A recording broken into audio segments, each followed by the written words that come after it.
बच्चों, आज हम जहाँ हमने कल समाप्त किया था वहाँ से आगे क्लास कंटिन्यू करेंगे।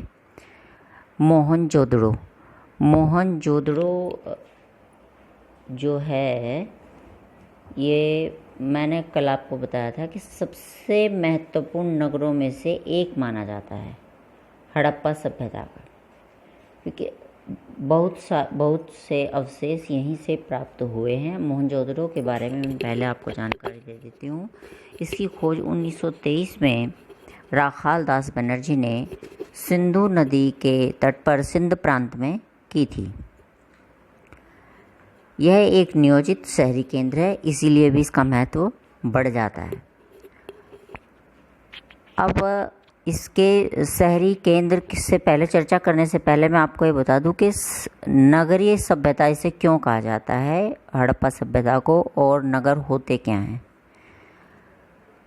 जहाँ पर जनसंख्या का अधिकांश हिस्सा गैर कृषि कार्यों में संलग्न हो और वह बसा हुआ हो, वह क्षेत्र नगर कहलाता है।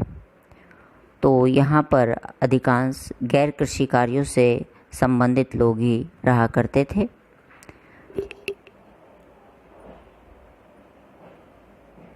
हालांकि इसके आसपास, इन शहरी केंद्रों के आसपास ग्रामीण सभ्यता भी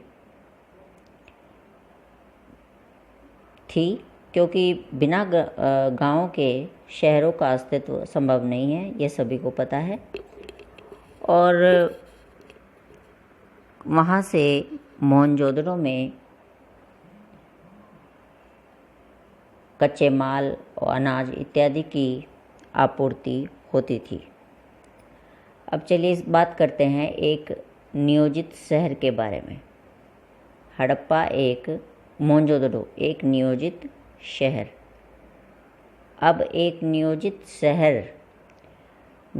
शहरी केंद्र यानी कि प्लान्ड सिटी। अब इसमें दिया है कि हड़प्पा संभवतः, पहली लाइन देखिए आप, संभवतः हड़प्पा सभ्यता का सबसे अनूठा पहलू शहरी केंद्रों का विकास था।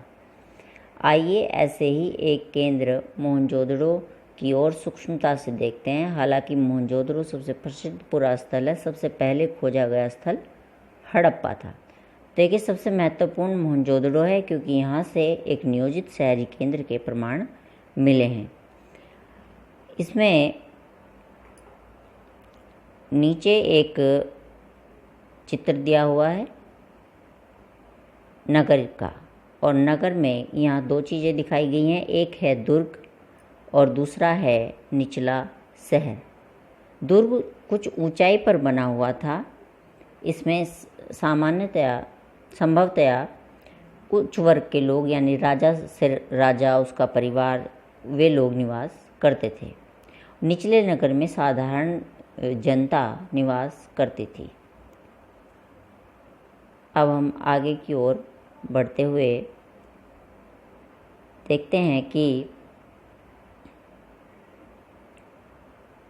इसमें आप पढ़ लें प्रथम पैराग्राफ में कि किस प्रकार से इन्होंने दिया हुआ है कि कच्ची ईंटों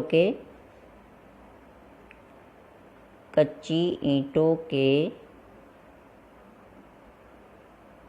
चबूतरे पर बनी थी।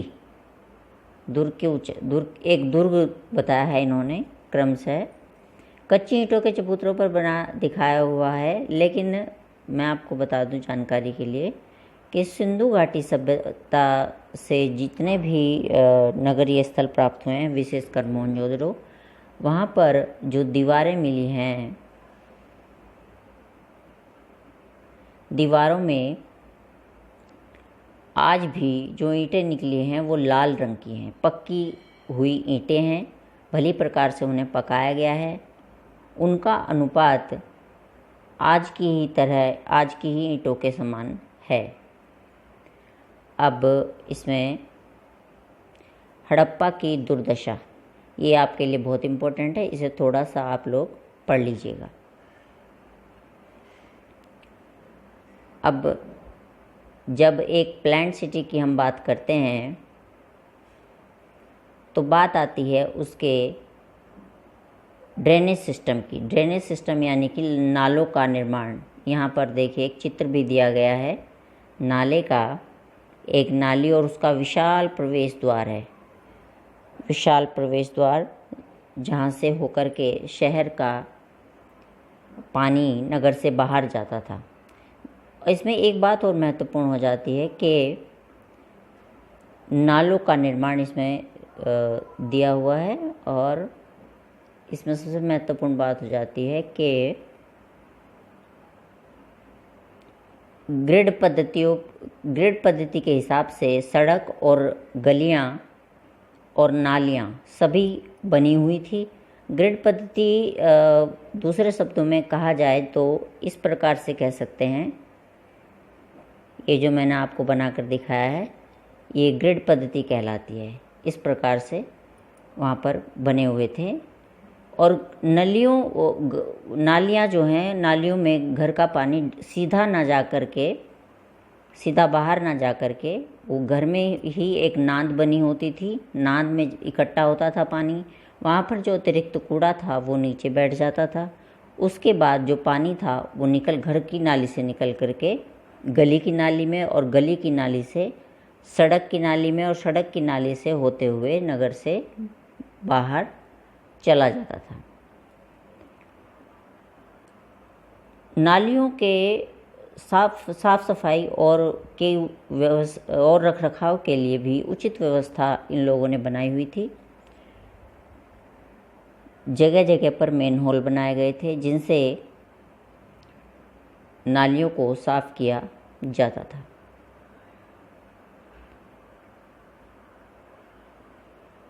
अभी इसमें दुर्ग के बारे में देखिए आप, नीचे दुर्ग दिया हुआ है।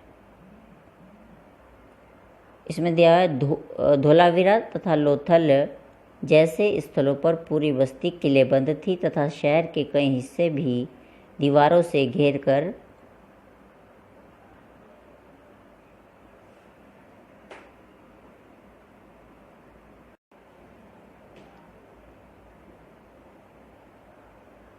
अब हम यहाँ से अगले पृष्ठ की ओर बढ़ेंगे। अगले पृष्ठ पर गृह स्थापत्य, घर कैसे बनाए जाते थे वो सब दिया हुआ है। प्रत्येक घर में कुएं हुआ करते थे, प्रत्येक घर में कुआं होना आवश्यक था। देखिए, कई कुएं भी हो सकते थे, कई आवासों में कुएं थे जो अधिकांशतः एक ऐसे कक्ष में बनाए गए थे जिसमें बाहर से आया जा सकता था और जिनका प्रयोग संभवतः राहगीरों द्वारा किया जाता था। विद्वानों ने अनुमान लगाया है कि मोहनजोदड़ो में कुओं की कुल संख्या लगभग 700 थी। और देखिए बराबर में दिया हुआ है, अब तक खोजी गई प्राचीनतम प्रणाली। प्राचीनतम प्रणाली कौन सी है? प्राचीनतम प्रणाली में बच्चों है नाली, यानी कि ड्रेनेज सिस्टम इनका कैसा था। इसे आपको गहराई से आपको इसका अध्ययन कर लेना है, क्योंकि नालियों का जितना महत्वपूर्ण प्रयोग हड़प्पा वासियों ने किया है या मोहनजोदड़ो में किया हुआ मिलता है, वो आश्चर्यचकित कर देता है। विदेशी सभ्यताओं में भी इतने पुराने समय में इतना अच्छा ड्रेनेज सिस्टम नहीं था। अब देखते हैं नीचे इस पृष्ठ पर, इसमें देखें नीचे ये एक भवन का चित्र दिया हुआ है। इसे भी आप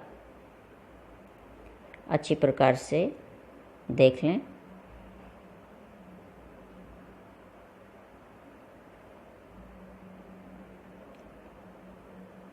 अब दुर्ग के बारे में मैंने आपको बताया है कि दुर्ग जो है सामान्य नगर से कुछ ऊंचाई पर बने हुए थे।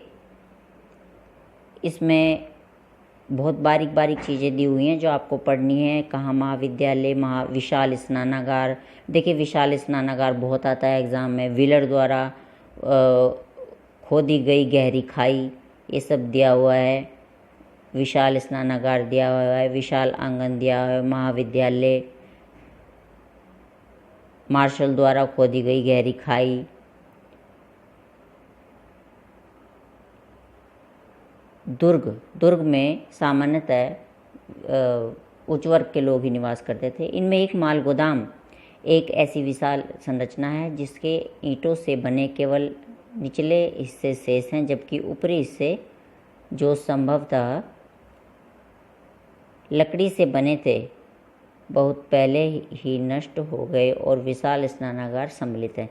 यानी कि महत्वपूर्ण, इस हड़प्पा सभ्यता की महत्वपूर्ण इमारतों में एक माल गोदाम का जिक्र हुआ है और एक स्नानागार। विशाल स्नानागार के बारे में सेकंड पैराग्राफ से स्टार्ट होता है, इसे आप अध्ययन कर लें क्योंकि ये एग्ज़ाम में आने वाला मोस्ट इम्पोर्टेंट आपका क्वेश्चन है। ये 5 नंबर से लेकर 7 नंबर तक में आप आता है। अब अगले प्रश्न की ओर बढ़ते हुए देखेंगे कि किस प्रकार सामाजिक भिन्नताओं का अवलोकन हड़प्पा सभ्यता के किया गया है। देखिए बच्चों, वैसे तो हड़प्पा सभ्यता के बारे में यदि मैं आपको विस्तृत रूप से समझाऊं तो ये जो है 15 दिन भी ले सकता है एक पूरा चैप्टर। लेकिन चूंकि हम यहाँ आईएएस की तैयारी नहीं कर रहे हैं कि इंटर की, और वो भी अपनी बुक की सीमाओं में रहते हुए हमें अध्ययन करना है, इसलिए सबसे अच्छा वही है कि आप अपनी बुक का अध्ययन करें और बुक का अध्ययन करते हुए आपके अध्ययन के लिए प्रथम अध्याय के पीडीएफ का एक लिंक डाल दिया जाएगा इस चैनल पर, आप उसे जो है देख सकते हैं। मैं आपको इसे व्हाट्सएप के ज़रिए सेंड कर दूंगी। इसके लिए इसमें देखिए सामाजिक भिन्नताओं का अवलोकन, समाधान। इन्होंने समाधान को विशेषज्ञों ने समाधान को हड़प्पा सभ्यता में सामाजिक भिन्नताओं का अवलोकन करने का एक तरीके के रूप में इसे लिया है। समाधान में मिस्र की सभ्यता का इन्होंने एग्जाम्पल दिया है। मिस्र की सभ्यता का, मिस्र के विशाल पिरामिड जिनमें से कुछ हड़प्पा सभ्यता के समकालीन थे से परिचित हैं। इनमें से कई पिरामिड राज्य के समाधान थे जहाँ बहुत बड़ी मात्रा में धन संपत्ति दफनाई गई थी। देखिए ऐसा ही हड़प्पा सभ्यता में भी हुआ है। जो उच्च वर्ग के लोग थे उनके साथ गहने और विशेष धातुओं के बने हुए बर्तन दफनाए गए मिलते हैं, जबकि सामान्य जन के साथ किसी बहुमूल्य धातु के बर्तन, गहने इत्यादि नहीं दफनाए गए हैं। साधारण मिट्टी के बर्तन, मृद भांड जिन्हें कहा गया है, वो मिलते हैं। इसलिए इससे सामाजिक भिन्नता का सीधा सा अवलोकन आप कर सकते हैं। यहीं बराबर में एक दर्पण दिखाया गया है, तांबे का बना हुआ, उसे आप देख लीजिए, पुरावस्तुओं में महत्वपूर्ण है तांबे का दर्पण। उसके बाद अगले उसकी ओर बढ़ते हुए हम देखते हैं कि संचय शब्द आप इसका अध्ययन कर लें। जितने भी बॉक्सेस इसमें दिए हुए हैं और जितने भी बॉक्सेस के अंदर जो भी मटेरियल आपके दिया हुआ है बुक में, उसका अध्ययन करना तो नितांत आवश्यक है आपके लिए। इसमें देखिए शिल्प उत्पादन के विषय में जानकारी, ये बहुत महत्वपूर्ण प्रश्न है। शिल्प उत्पादन पहले प्रश्न पर ही आया था आपके ये मनकों के लिए चनुदड़ों, मानचित्र 1 में ही दिखा दिया है। देखिए इन्होंने दिखाया, चनुदड़ों को चिन्हित कीजिए। यह मोहनजोदड़ो जो मानचित्र 1 दिया हुआ है आपकी बुक में, भारत और पाकिस्तान का संयुक्त रूप से, उसमें चनुदड़ों को आपको देखना है। यह मोहनजोदड़ो की तुलना में एक बहुत छोटी बस्ती है, लेकिन ये क्या था, विशाल यहाँ पर मनके बनाने के कारखाने मिले हैं। शिल्प कार्य जितने भी होते थे हड़प्पा सभ्यता से संबंधित, वो सब यहाँ पर मिले हैं। मनके बनाने, शंख की कटाई, धातुकर्म, मोहर निर्माण तथा बाँट आदि सम्मिलित थे। मनकों के निर्माण में जो प्रयुक्त किए गए पदार्थ थे उनका भी यहाँ पर उल्लेख है। देखिए मनके बनाने के कारखाने और मन के निर्माण की प्रक्रिया के ऊपर भी क्वेश्चन आता है, इसलिए ये भी इम्पोर्टेंट है। पदार्थों की सूची दी गई है यहाँ पर पूरा। कार्निलियन सुंदर लाल रंग का, जेस्पर, स्फटिक, क्वार्ट्ज, सेलखड़ी जैसे तांबा, पत्थर, कांसा, सोने जैसी धातुएं तथा शंख, फयांस और पकी मिट्टी सभी का प्रयोग मनके बनाने में होता था। मनके 2 या 2 से अधिक पत्थरों को आपस में जोड़कर बनाए जाते थे और कुछ सोने के टोप वाले पत्थर के होते थे।